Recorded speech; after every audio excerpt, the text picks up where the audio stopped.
going to in a final phase, value to percentage. Any value is given to you and you have to change or convert them into terms of percentage. Basic से समझते हैं कि कहाँ से start होता है question. Let's say किसी ने कहा कि एक वैल्यू 20 थी और ये अब 25 हो गई है. किसी ने कहा कि परसेंटेज चेंज बताओ कि कितना परसेंट चेंज हुआ है, कितना परसेंट इसके ऊपर प्लस हुआ या माइनस हुआ. तो ऐसे क्वेश्चंस निकालने के लिए हमें सबसे पहले एक चीज़ समझने की जरूरत है. ये एक ग्राफ से मैं समझाने की कोशिश करता हूँ. इसमें क्या होता है, हमेशा एक बेस वैल्यू होती है, उसको हम इनिशियल वैल्यू बोलते हैं, जो भी आप जहाँ से भी अपना कैलकुलेशन स्टार्ट करते हो. और एक वैल्यू होती है final. If you are on higher part then it should be upper part में जाएगा. अगर आप लोअर पार्ट पे हो तो आपका रिड्यूस हो गया है. इनिशियल वैल्यू अगर जो होगी और जो फाइनल वैल्यू होगी, तो परसेंटेज चेंज कैसे कैलकुलेट करता है. Percentage change is given by final minus initial divide by initial into 100. इसमें जो फाइनल और इनिशियल ये दो वर्ड्स हैं, ये सबसे ज़्यादा इंपॉर्टेंट है. इसमें सबसे ज़्यादा इंपॉर्टेंट इनिशियल वर्ड है, क्योंकि सबसे ज़्यादा लोग मिस्टेक इसी में कर देते हैं कि इनिशियल का मतलब क्या होता है. इनिशियल वैल्यू वही वैल्यू होती है जो आप स्टार्टिंग के अंदर जिस पे होते हो. इस वक्त इनिशियल वैल्यू की बात करें तो आप 20 थे और आप 25 हो गए हो. ठीक है, तो आपके 20 रुपीज से और आप 25 हो गए हो. तो परसेंटेज चेंज का वैल्यू कैसे निकालोगे. परसेंटेज चेंज का वैल्यू निकलेगा 25 minus 20. So 25 minus 20 is what 5 divided by base value कितना 20 इंटू 100. तो ये कितना आ जाएगा आपका 25%. तो कितना परसेंट चेंज हुआ इसके अंदर चेंज हुआ है 25% का. ठीक, लेकिन अगला पार्ट अगर संभालूं या अगला बात मैं कहता हूं कि पहली वैल्यू 25 थी और अब ये 20 हो गई है. तो यहाँ पे इनिशियल वैल्यू कौन सी हो जाएगी. अब यहाँ पे जो इनिशियल वैल्यू होगी वो 25 होगी और अब जो फाइनल वैल्यू होगी वो आपकी 20 हो जाएगी. फॉर्मूला लगाऊं तो फाइनल माइनस इनिशियल. अगर आप किसी को फॉलो करोगे तो आपके लिए बहुत आसानी रहेगी, क्योंकि इससे आपको पता पड़ जाएगा कि आप बढ़ रहे हो या घट रहे हो. फाइनल वैल्यू 20, तो 20 minus 25 divided by 25 multiplied by 100 minus 5 divided by 25 into 100. So there is a reduction of 20%. Reduce हो रहा है या इंक्रीज हो रहा है, ये इसी बात पे डिपेंड करता है कि इसका साइन क्या है. इसका साइन जिस हिसाब से आएगा तो परसेंटेज इंक्रीज और परसेंटेज डिक्रीज आप उसी वैल्यू पे निकाल पाओगे. सेम स्टैंड अगर मैं कहूँ प्रॉफिट एंड लॉस का चैप्टर बना दें तो क्या यही होता है कि ये कॉस्ट प्राइस बन जाता है, ये सेलिंग प्राइस बन जाता है. तो इसी को लिख दूँ परसेंटेज प्रॉफिट या लॉस कुछ भी हो, final minus initial. Who is the final value. Final value is selling price minus का cost price divided by cost price into 100. तो क्या यही फाइनल या यही वैल्यू परसेंटेज प्रॉफिट या लॉस का होगा. If this value is going to be on negative side, अगर इनका डिफरेंस पॉजिटिव आ गया तो आपको प्रॉफिट हुआ है, और अगर इनका डिफरेंस अगर नेगेटिव आ गया तो आपको क्या हुआ है लॉस हुआ है. ठीक है, इसको थोड़ा सा अगर आप आगे समझना चाहो तो थोड़ा सा आगे और उसको छोटा कर सकते हैं. इसको अगर आप और थोड़ा सा मिनिमाइज करें, जो वैल्यू बनाने में आसानी होगी, तो इसी पे कर लेते हैं. परसेंटेज प्रॉफिट और लॉस अगर आपको और फास्ट निकालना है तो आप ऐसे भी कह सकते हो कि selling price divide by cost price minus cost price upon cost price into 100. यहाँ से कितना आ गया 1. तो आपका चेंज हो के परसेंटेज प्रॉफिट या लॉस हो, it could be return in the form of selling price divide by cost price minus 1 and multiplied by 100. ऐसा करते हो तो आपके लिए कैलकुलेशन बहुत इजी हो जाएगा. आपको सिर्फ सेलिंग प्राइस में कॉस्ट प्राइस को डिवाइड करना है, माइनस 1 करना है और आपको सिंपल सा 100 से मल्टीप्लाई कर देना है. क्लियर है यहाँ तक. तो परसेंटेज चेंज निकालना आगे final minus initial upon initial into 100. ना वापस वही बात, प्रॉफिट एंड लॉस के चैप्टर में तो समझ में आ जाता है कि आपका कॉस्ट प्राइस क्या है, कि आपने कहाँ से खरीदा है. यहाँ पे बड़ी समस्या आती है कि आपने कहाँ से खरीदा है. इसको समझने के लिए थोड़ा सा और मैं आपसे कहता हूँ कि A is 50% more than B.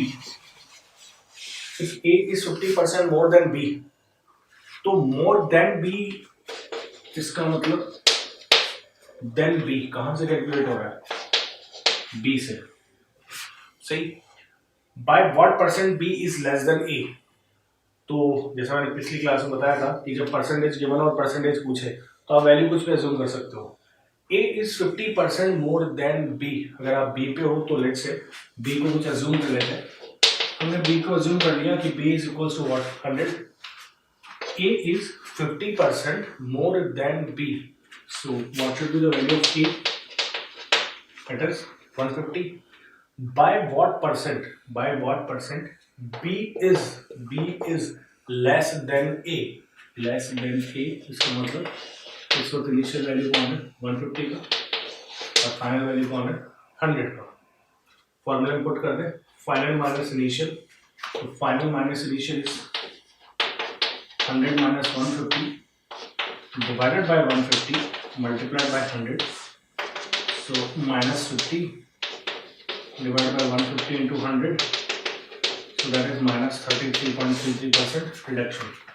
ये बात मैंने इसलिए कही है सिर्फ आपको कि आपको ये फर्क पता होना चाहिए कि आप इनिशियल वैल्यू कौन सा ले रहे हो।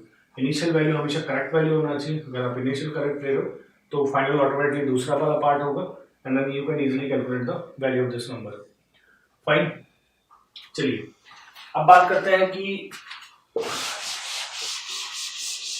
यहाँ तक तो हम निकाल लेंगे, लेकिन जब आप इस फ्रैक्शन वैल्यू पे जब आ जाओगे तो उसको कैसे सॉल्व करना है। जैसे किसी ने कहा कि 42,678 था and now it becomes 45,865 whatever that is, fine.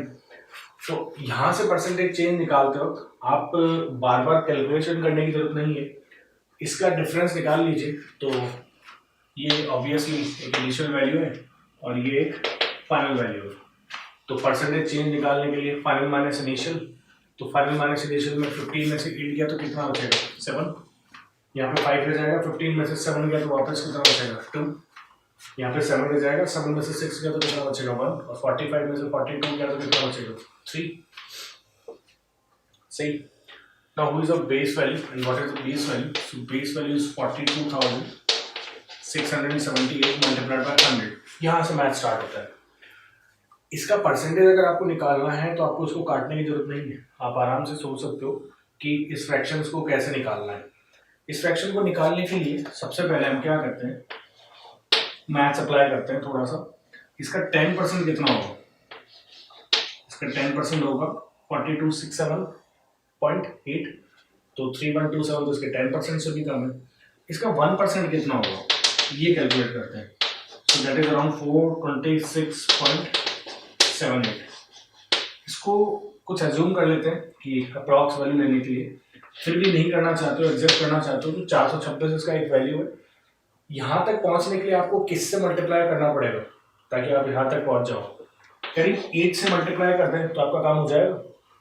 Let's say 426 multiplied by 8, 8 6 is 48, 8 2 is 16, 16 plus 4 is 20, 8 4 is 32, 3408। ये तो ज़्यादा हो गया आपका, ऑब्वियसली ये तो ज़्यादा वैल्यू हो जाएगा।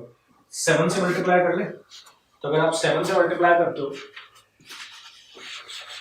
तो 426 को जैसे ही आप 7 से मल्टीप्लाई करते हो, 7 6 is 42, 7 2 is 14, 14 plus 4 is 8, 7 4 is 28 plus 1 is what? 2982। तो ये किसके आसपास हो गया? 7% तो कंफर्म है इसका नंबर हो गया। अब इसका अगर 1% इतना है तो कितने का फर्क पड़ रहा है इसमें? करीब 200 के आसपास का फर्क पड़ रहा है, इस वैल्यू से इस वैल्यू के अंदर करीब 200 का फर्क पड़ रहा है। तो मैं कह दूं ये वैल्यू करीब करीब 7.5% के आसपास आप आंसर देख सकते हो अपना। तो ऐसे क्वेश्चंस निकालते वक्त ये बहुत बड़ा होता है, अगर आप काट के निकालते हो तो आई थिंक बहुत टाइम लग जाता है इसको। तो अगर ऐसे क्वेश्चंस अगर आपको सॉल्व करने हैं जरूर, तो आप या तो 1% निकाल के, जो कि मैंने पहली क्लास में बताया था, या फिर 10% एक्सीड कर गया एक्चुअली, तो मुझे 1 करके अप्रॉक्सीमेट उस 1 के फैक्टर तक पहुंचना है, और जैसे ही मैं 1 के फैक्टर पे पहुंच जाऊंगा I can easily find out the value of this number. Clear है? कुछ फ्रैक्शंस भी आप याद कर सकते हो, जैसे what is the value of 1/2, so obviously that is 50%। किनके वैल्यू याद रखने चाहिए? हमेशा प्राइम नंबर्स के वैल्यू याद रखो, ताकि आप कोई भी कॉम्पोजिट नंबर बनाना हो, जैसे 1/2, 1/3 is what? 33.33. Now 1/4 की जरूरत नहीं है क्योंकि 1/2 को अगर 2 से डिवाइड कर दोगे तो you will get the value of 1/4. Now what should be 1/5? 20%. 1/6 क्या होगा? इन दोनों को मल्टीप्लाई कर लो तो आपको 1/6 मिल जाएगा, लेकिन 1/6 बहुत कॉमन सा होता है तो आपको याद रखना चाहिए 16.66. What should be 1/7? Because 7 is a prime number, so it should be 14.28%. Now what should be 1/8? 1/8 क्या होना चाहिए इसका? 1/4 पार्ट, तो 1/4 पार्ट कितना हो जाएगा? 12.5%. नेक्स्ट 1/9 कितना होना चाहिए? ये बहुत बार यूज आता है. What is 1/9? So it is 11.11%. 1/10 सभी को पता होता है कि 10% होता है. What should be 1/11? It is none other than 9.09%. Now what should be 1/12? Obviously what should be 1/12? अगर आपको चाहिए तो आप क्या करोगे? 1/6 इसका आधा कर दो, तो इसका आधा कर दें. 1/12 is what? 8.33%. ऐसे आप अपनी वैल्यूज को निकालते जाओगे so you will get the all the values. Fine. तो ये फ्रैक्शन याद रखना है, और किसी भी परसेंटेज की जब फ्रैक्शन में वैल्यू आ जाएगा तो उसको कंपेयर करके आप अपना परसेंटेज चेंज या परसेंटेज जो वैल्यू है उसको आप निकाल सकते हो. मैंने अप्रोक्सीमेशन वाली क्लास के अंदर आपको एग्जैक्ट वैल्यू निकालना ही बताया था, अगर आपको याद हो तो आप अप्रोक्सीमेशन वाली क्लास में जाके किसी भी रेशो को कंपेयर करना या किसी भी रेशो को कैसे उसकी अप्रोक्स वैल्यू डायरेक्ट निकालनी है वो भी आप सीख सकते हो. क्लियर है यहाँ तक? ओके.